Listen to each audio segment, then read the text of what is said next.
Best time ఏంటంటే మొట్టమొదటి స్థిర లగ్నం సింహలగ్నం ఉదయం 6:54 నుంచి ఉదయం 9:02.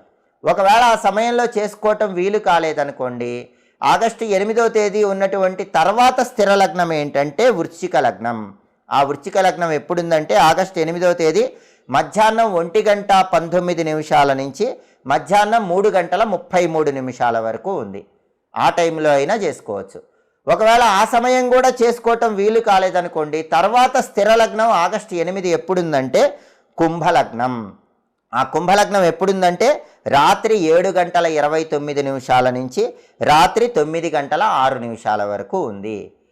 ఆ సమయం కూడా చేసుకోవటం వీలు కాకపోతే మనకి అర్ధరాత్రి సమయంలో కూడా ఒక స్థిర లగ్నం ఉంది.